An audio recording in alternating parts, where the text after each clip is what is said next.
Leo stood over a big pot of pasta, watching the steam rise up and fog his glasses. He was the kind of guy who just wanted everyone to be chill, but lately, being chill was getting really hard.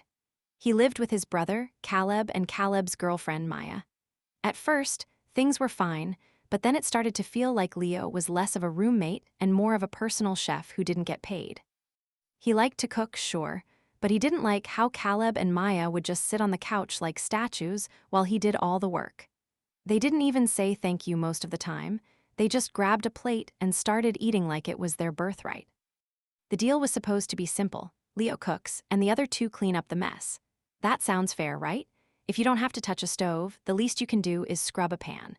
But Caleb and Maya were world-class experts at forgetting or saying they would do it later. In a house with 3 people, later is just a fancy word for never.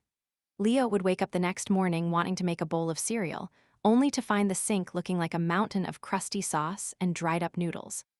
It was gross, and it was starting to make his skin crawl every time he walked into the kitchen. One Tuesday night, Leo made a huge batch of tacos. He spent an hour chopping lettuce, frying meat, and making sure the shells were just the right amount of crunchy. Caleb and Maya swooped in like hungry birds, piled their plates high, and went right back to the TV. When they were done, they just left their messy plates on the coffee table. Leo looked at the kitchen, which looked like a taco bomb had gone off. There was cheese on the floor and grease on the stove. He told them, "Hey guys, remember the deal. You gotta clean this up." Caleb just waved a hand and said he'd get to it after the show was over, but Leo knew that was a big fat lie. The next morning, the kitchen was still a disaster. The smell of old taco meat was everywhere, and the plates on the coffee table were now home to a few very happy flies. Leo felt something inside him just snap. It wasn't a loud snap, but a quiet one that meant he was done being the nice guy. He decided right then and there that the kitchen was closed. No more big meals, no more sharing, and definitely no more being a servant to 2 people who couldn't even pick up a sponge. He cleaned up his own mess from his own breakfast and went to work, feeling a strange kind of peace. When he got home that evening, Caleb and Maya were sitting in the exact same spots on the couch, looking like they hadn't moved in 10 hours. "Hey man, what's for dinner?" Caleb asked without even looking up. Leo just walked past them to the fridge, grabbed a single yogurt and said, "I'm not cooking anymore, I'm on strike." The silence that followed was so heavy you could almost trip over it. Maya looked shocked, like Leo had just told her he was moving to Mars. She started complaining about how they had a deal, and how it wasn't fair for him to just quit without telling them.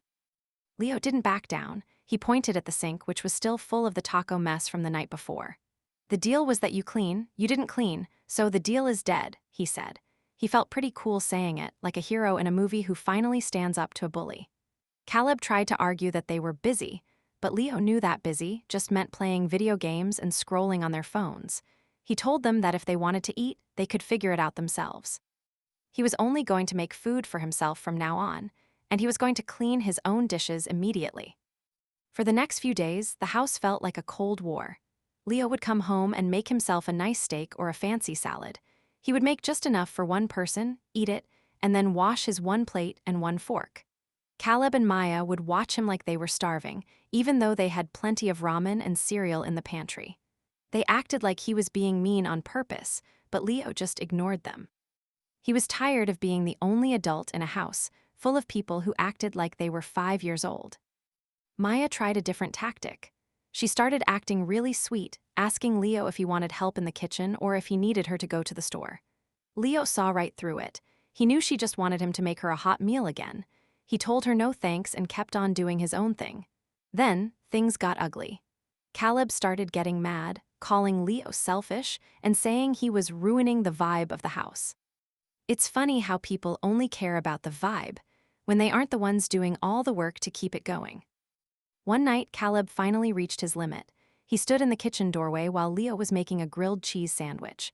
"This is ridiculous, Leo. You're making one sandwich, just make 3, it's not that much harder." Leo didn't even look at him. He just flipped the bread and watched the cheese melt.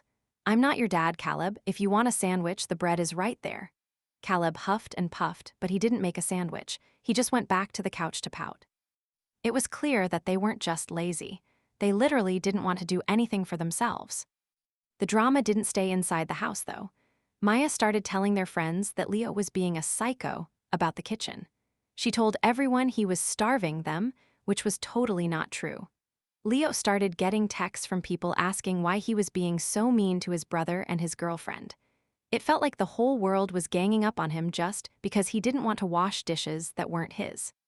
He had to explain the whole story over and over again, and most people realized that Caleb and Maya were actually the ones being weird. Things got even weirder when Leo found out that Caleb had been borrowing his food. He went to make a sandwich and realized his expensive ham was gone. Then his special cheese vanished. It was like living with a raccoon that wore a hoodie. Leo had to start keeping his food in a locked box in his room just to make sure he had something to eat. This made Caleb even madder. He said Leo was treating them like criminals. Leo told him that if he didn't want to be treated like a thief, he should stop stealing ham. The final straw came on a Sunday. Leo had planned to meal prep for his whole week. He bought a bunch of chicken and veggies. When he got to the kitchen, the sink was once again full of gross, crusty bowls that had been there for 3 days. There was no room to even wash a carrot. Caleb and Maya were sitting right there, laughing at something on their laptop. Leo didn't say a word. He just took all the dirty dishes out of the sink and piled them up right in front of the TV. He piled them high, like a monument to their laziness. Caleb jumped up, looking like he was ready to explode. "What are you doing? That's gross," he yelled. Leo just looked at him with a flat expression. "I need the sink to cook my food. Since you guys love these dishes so much, I thought you'd want them closer to you." Maya looked like she was going to cry, but Leo didn't care anymore. He went back to the kitchen, cleaned the sink, and started his cooking.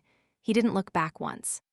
He realized that sometimes, being nice is just a way to let people walk all over you, and he was done being a doormat. After that, the house was super quiet. No one talked to anyone. Leo stayed in his room most of the time when he wasn't cooking or eating. He started looking for a new place to live because he knew this wasn't going to get better. You can't fix people who don't think they're doing anything wrong. As he packed his first box, he felt a huge weight lift off his shoulders.